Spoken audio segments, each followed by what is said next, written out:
Welcome to great home makers. இன்னைக்கு ஒரு இன்ட்ரெஸ்டிங்கான ரெசிபி பார்க்க போகிறோம். ஜார்க்கண்டில் ரொம்ப ஃபேமஸான துஷ்கா அப்படிங்கிற ரெசிபி தான் பார்க்க போகிறோம். கிட்டத்தட்ட நம்ம ஊர் பணியாரம் மாதிரி தாங்க. நம்ம வீட்டில் இருக்கிற அரிசி, கடலைப்பருப்பு, உளுந்தை வச்சு தான் பண்ணுறோம். ரொம்ப ஈஸியாக பண்ணலாம்.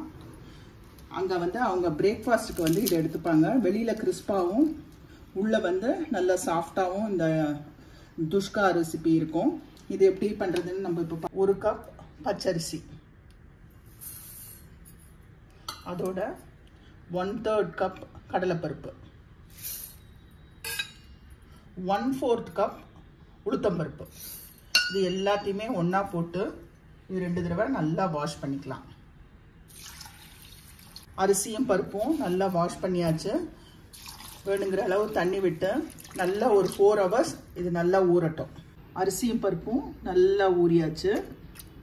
தண்ணியை வடிச்சிட்டு மிக்ஸி ஜாரில் நம்ம இதை போட்டுக்கலாம். கொஞ்சம் கொஞ்சமாக போட்டு இதை அரைச்சிக்கலாம். 2 பச்சை மிளகாய், ஒரு பெரிய துண்டு இஞ்சி, இதை ஆட் பண்ணிக்கிறேன்.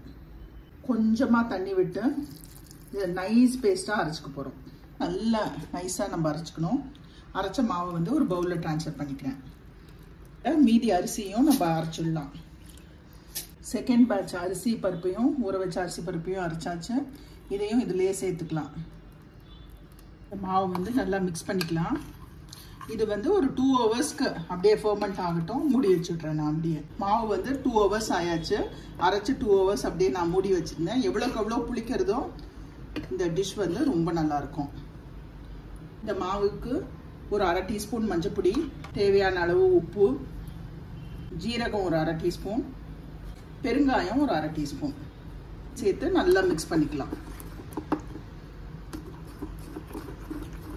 ரொம்ப ஈஸியான டிஷ்ங்க இது. நம்மளோட கார பணியாரம் மாதிரி தான் இது. பேட்டர் இந்த கன்சிஸ்டன்சியில் இருந்தால் சரியாக இருக்கும்.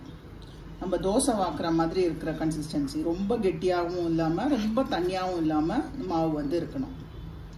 அடுப்பில் எண்ணெய் நல்லா ஹாட்டாக இருக்குது. நம்ம பண்ணி வச்ச மாவுலேருந்து ஒரு சின்ன குழிக்கரண்டியில் அப்படியே விட்டுக்கலாம்.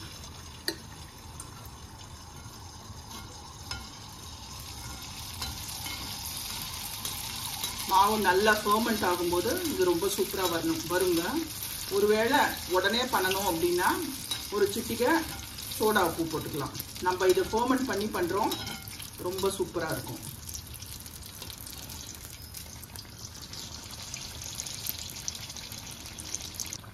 ரெண்டு பக்கமும் நல்லா திருப்பி போட்டு நல்லா வெந்து நம்ம எடுக்க போகிறோம். இது 2 பக்கமும் நல்லா வெந்தாச்சு. எண்ணெயெல்லாம் நல்லா வடிய விட்டுட்டு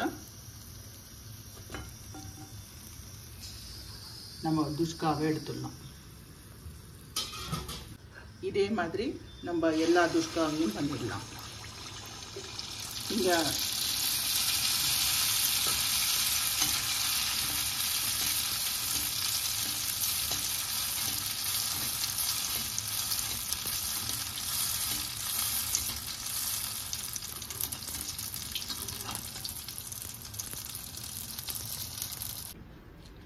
இன்னைக்கு ஜார்க்கண்டில் ரொம்ப special dish, breakfast dish dhuska recipe பார்த்தோம்.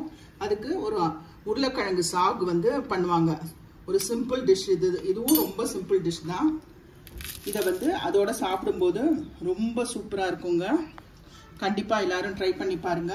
நம்ம பிரேக்ஃபாஸ்ட்டுக்கு இல்லைன்னா கூட ஈவினிங் ஸ்நாக்காக எடுத்துக்கலாம். ரொம்ப நல்லாயிருக்கும். குழந்தைங்க ஸ்கூல்லேருந்து வரும்போது கொடுக்கறதுக்கு. கண்டிப்பாக ட்ரை பண்ணி பாருங்க. உங்கள் கமெண்ட்ஸை சொல்லுங்கள். Like, share, subscribe to this channel. Thank you.